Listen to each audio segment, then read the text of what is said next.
Hey, I'm Steve Miller.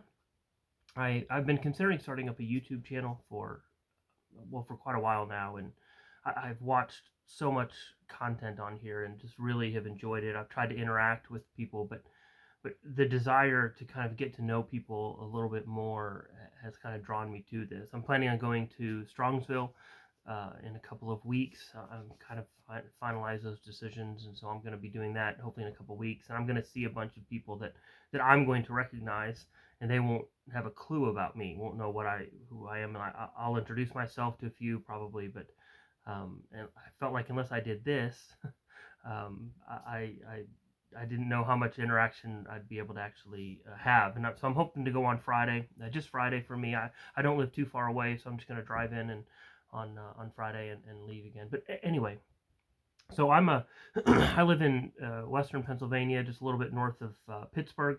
I'm a big Pirates fan and just really enjoy the game of baseball. Obviously enjoy collecting cards, but I thought as kind of a way to introduce my journey to where I am, I'd kind of take you on, at least for this first video, I'll take you on a little walk through kind of what I've done through the years. I, and then over the next, I don't know, few videos, I'll show you some different projects that I'm working on, show you some cards that I've picked up. I am not a high-end collector. I don't collect graded stuff. I have a few graded cards, but mostly I'm a binder collector, and that kind of fulfills a bunch of the nostalgia stuff for me. I have several different binders with different projects in them, and so maybe someday in the future I'll show those and talk about those. But as I said today, I just wanted to kind of introduce myself. I call myself RevSteveCards because I'm a pastor, but also my name is Steve Miller, and I don't know if you know this, but there's another famous Steve Miller, a famous Steve Miller. I'm not famous, of course, but and so trying to create a YouTube channel name based on Steve Miller seemed foolish. So I was like, well, I'll just be Rev Steve. That's kind of my email and all that stuff kind of centers around that. So RevSteveCards.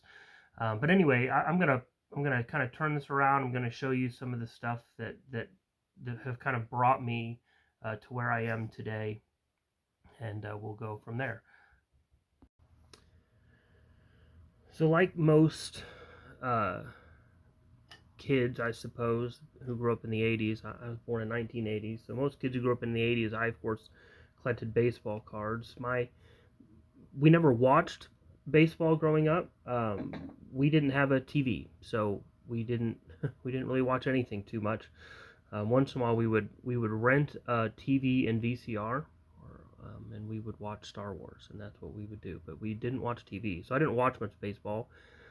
But we still collected baseball cards. I did, and a couple of brothers did, and had, of course, all of our friends. My favorite player growing up was Rickey Henderson, and so because I didn't have TV, most of what I learned about players was from the back of cards. I loved that Topps had the cards like this. I loved the fact that on the back of the cards you could look on the back and you could see, what records the player held. And of course, if you have Rickey Henderson and you look down the column with stolen bases, and you see all the ones in italics. Those are all the years that he led the league in stolen bases, and of course he did a few years in runs as well and in hits.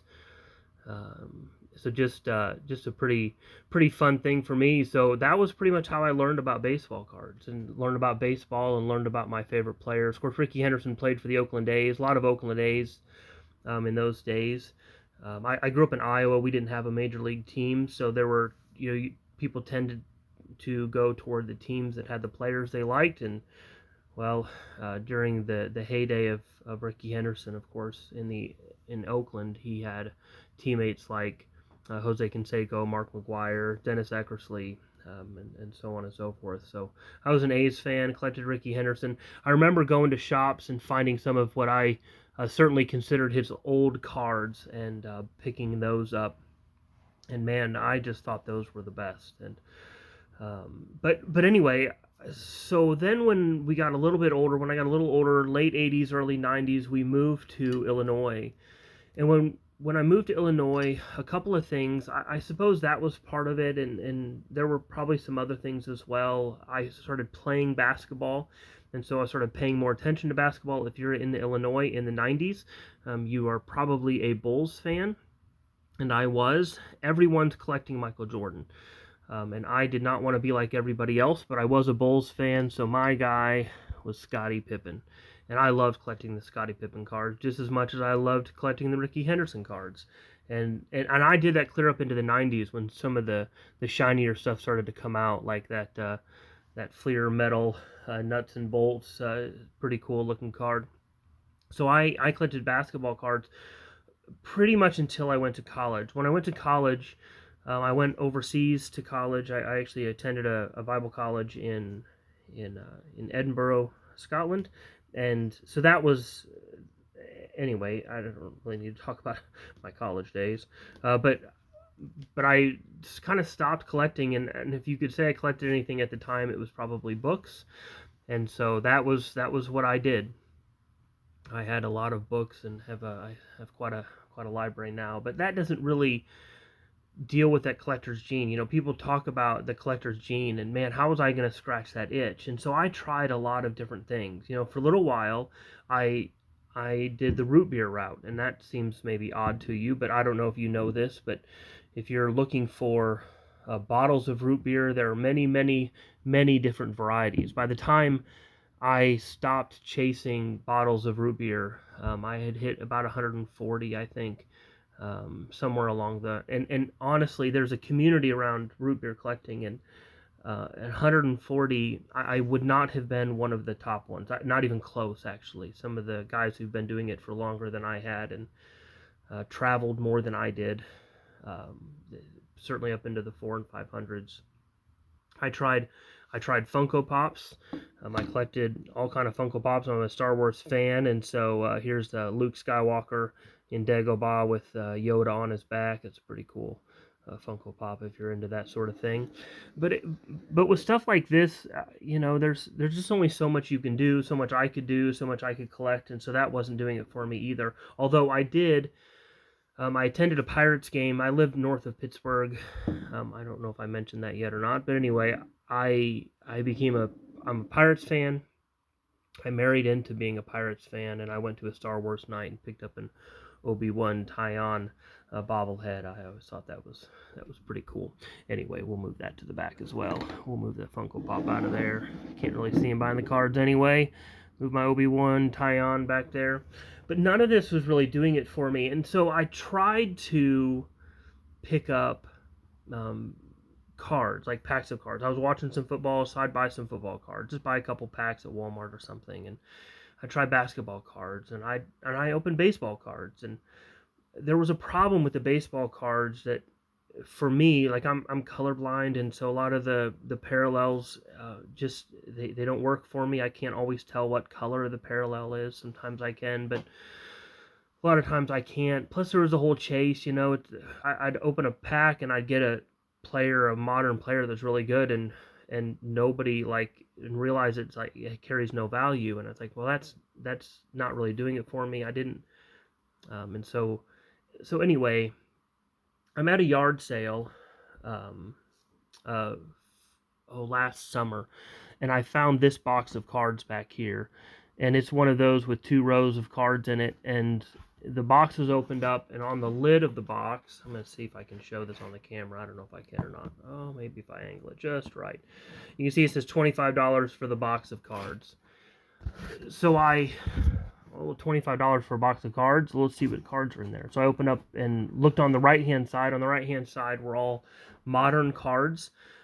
What it looked like, people had opened up packs of cards, taken anything of value, and put everything else in the box. There's really nothing worth anything. A lot of fun players, a lot of interesting cards, but really nothing of any sort of value. You could understand why you're selling a box for $25. But then I started digging on the left-hand side, and on the left-hand side were cards that looked like somebody had collected when I had collected, and maybe even a little earlier, and put their baseball card collection in there. I was flipping through, and I found some Pete Rose cards. Pete Rose had just passed away like a month or two before that. And then I dug a little farther. I found some Ricky Henderson cards, and man, I was hooked. Like I was absolutely, I'll buy that for $25. I bought it and took it home, and every night for weeks almost, I would sit down with that box of cards. My wife kind of laughed at me a little bit, but I would go through that box of cards and just dig out these players and like look at some of these cards that were in that box. Like that's a nice Ryan Sandberg right there. And Daryl Strawberry, and there were, and these, I'm just showing you just a few of these cards, but I could have pulled out, like there were 2 or 3 of these Nolan Ryan cards from '86, and Kyle Ripken Leaf card from '87, all kinds of these cards, and I'm saying like Reggie Jackson, Rod Carew, Ricky Henderson's, Mark McGuire's, Sammy Sosa's, Barry Bonds. There were probably about 120 different Ken Griffey Jr. cards.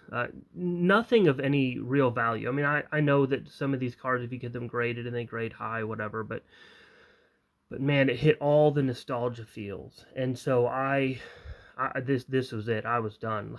I was in, and it took me back to when I was a kid.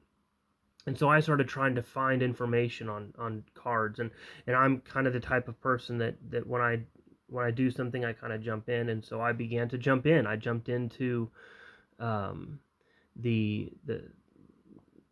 like podcasts and YouTube. I started in podcasts because I could do it while I was at work. Like I wish more people who were in the baseball card collecting world did podcasts, because I listen while I'm at work. And I found the golden age of cardboard, and I found Adam with Splendid Sports, and I listened to all of their podcasts, all of them. It didn't even matter with Adam. He collects some stuff that I don't collect, like basketball and football, but I didn't matter. Like I just wanted to hear these guys talk about cards. You know, you could hear their excitement. I got introduced to a ton of different people through that. Of course, also Double D and with Dylan and just all kind of different people that were interviewed on both of those podcasts that I really enjoyed. And so I've begun to go into not begun, I've been doing it for, I guess begun, for some of you it's begun. For about a year now, I've been digging into the vintage card world and collecting. I've got some projects I'm working on, which I'll show at some point. But man, I'm so excited about this again. And so I'm hoping to get to know some more people in the YouTube world, know you a little bit more than just the interactions through the comments, and so many of you have encouraged people to do this, become a content creator. I don't know how regularly I'm going to be able to do this, but hopefully I can make this happen at least once a week and become somewhat of a regular content creator myself. I show off some of the stuff that I've gotten. I'm not a high-end collector. I'm certainly on the low end of stuff, but man, for me, it's just exciting. Like I just love this stuff, and so anyway, hopefully I'll get to meet some of you in Strongsville in a couple of weeks. That's 2 weeks from today, and if I see you there, I'll try to get over to you and say hello and introduce myself in person. But thanks if you watched this far. Thank you very much. I appreciate that. Appreciate the view, and hopefully many more of these videos to come.